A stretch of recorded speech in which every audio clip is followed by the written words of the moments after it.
What's up, Zox fam? Now, what exactly is Wuthering Waves cooking up? And I feel like this is something we're all wondering. I feel like some of the things we've been seeing on their social media platforms have felt a little lackluster and has probably had a lot of people wondering like what exactly is happening with the game going into 2024.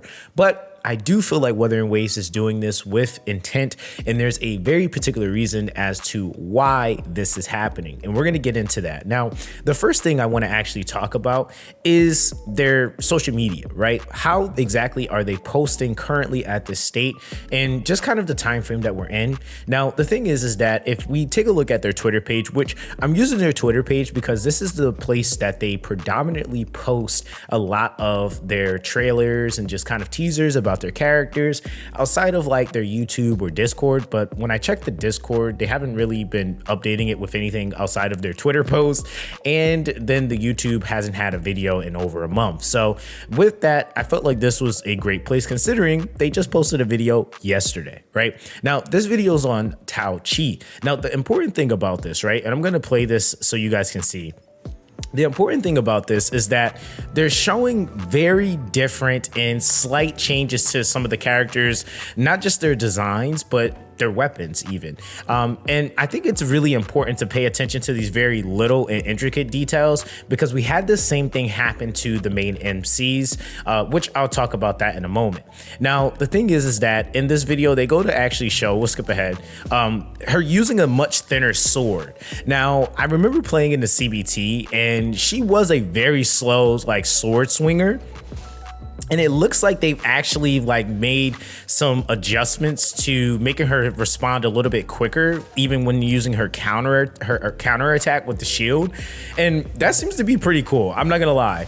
Now, the thing is that with characters, I think that was one thing that they really honed in from feedback from the CBT, because a lot of people were, kind of mentioning how they felt like characters, needed to maybe have more life or the play style of the characters, even down to this how the environment looked. I heard a lot of people actually saying like the environment felt lifeless, which in my opinion, I kind of felt like that fit the dystopian kind of like, feel that they were going for and universe that they're going for. But I also did kind of got what people were trying to express. But nonetheless, these little details is showing me that they're actually cooking up things as far as making adjustments to combat. Now, people might say like, well, how does the characters correlate to the combat? And the thing is that when you start worrying about little intricate details like that, for one, you're actually looking at what consumers and what the players want. I think that kind of ties a little bit more into like the fan service and really honestly providing like what I would consider high quality like details for players to enjoy or to just really appreciate when it comes down to character development and the characters that they're going to be pushing out. So I think that shows that that's where a lot of effort is going. Now, the other thing is that we're starting to see like different weapon changes. We're seeing, of course, like I said before, if we go to this picture here, and we got to shout out Softree for putting this out. It's the Rover that has been completely changed. Right now, they did this a while back, but this is actually like a side-by-side comparison, just kind of showing you even how like more detailed the cartoon of, or I would really say more so the actual PNGs of the characters are getting. So that's something that I think is really important because this is actually making it to where we're going to be getting a lot of great quality stuff going into the official release of the game. Now, the other question is what exactly is the game going to be playable? When are we going to have the opportunity to have our hands on this game? And I think that is a fair question, right? Now, ironically, when I was actually looking at this post, I do recall Softree is actually someone that does keep up with a lot of stuff on CN. So someone actually asked Softree, any news on when the game is coming out? Pretty hyped for the release. I hope it is in the start of the new year. Now, Softree goes and says, there's nothing regarding the release date yet. As of now, there are preparations for a small scale NDA test for CN only, and it's safe to expect global CBT2 to happen after it. Now, the thing is, and I want to kind of talk about that too, for those of you guys that aren't familiar with NDA test, why exactly do NDA tests happen? And the thing about NDA tests is that NDA tests are usually something that happens when something new is coming into the game. They usually have those things happen to test mechanics, to see if there's any bugs, and they usually sign them to NDAs because they don't want any of those things out in the public for it to be ridiculed or taken out of context, because that's kind of what happens when you have like these teasers or test teasers and stuff like that. Like, you kind of want those things all kind of like isolated.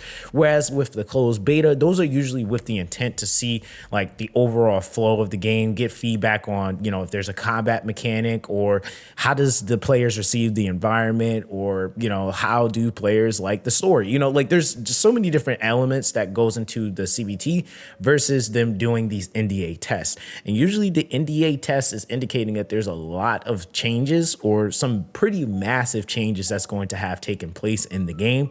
So I think that that's a very, very important thing to point out. Now, after the NDA test, if we do get that CBT2, which they did mention there was going to be another CBT happening, and this was when CBT1 happened, that does mean that we'll be able to then at that point be able to publicly test the NDA testings that CN players might have experienced. Now, the other point to this too is that CN players are going to have the opportunity to NDA test, and then the development team is going to have the opportunity to make adjustments. So that's the other important thing, is that they're going to be allowing a small collective group under an NDA test out the game, and then from there they're going to take that feedback, and then they're going to allow us, once they make those adjustments and changes, if they see that there's need for them to either push back or they can, you know, push forward, that's when we'll probably end up getting news on the next CBT. If not, what the next potential scoping of maybe a release date might look like.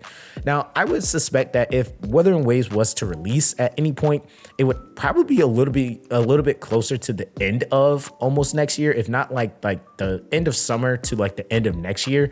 Because I do feel like, for what it's worth, they're trying to make sure that when they release this game, it is honestly coming out fully fleshed out, and all the kinks that they've been getting from the feedback that they've been getting from players is all worked out. I'm actually really excited to see what they do with Wuthering Waves, because I do believe that this game has the potential to be one of the biggest, if not the biggest game going into next year. And I really feel like with a lot of the criticisms that the game has received, considering that I was a part of the closed beta and actually being able to try out the game, I do feel like the game was actually pretty well done considering at that point. Of course, with any game, there's always kinks that needs to be worked out. But nonetheless, I'm still extremely excited to push forward, to get into doing more gameplay videos, doing guides, etc. Like, I'm just really, really hyped. So maybe sooner than later, we'll see more happening on their social media. But I will say, don't lose hype, don't lose hope, because this definitely is all planned. And I will say, if we know anything about how Kuro operates, they are very, very smart at how they push out content. And I think that with them still engaging us, that still is an important thing to at least give credit to, because that means that they're not just so consumed with what they're having going on in the background that they're ignoring that they have audiences waiting for them. But I also think it is safe to say that they should keep things under wraps so that they can really give themselves the best opportunity to have an amazing game. Because let's be honest here, us as consumers, we can be some of the worst critics, and we can kill games before they even come out. So I think it's really good that they are taking these precautions and they are going the route that they're going. So again, let me know what you guys think in the comment section down below. But if there isn't anything in Wuthering Waves that interests you, make sure you check out some of these other videos and see if those fit.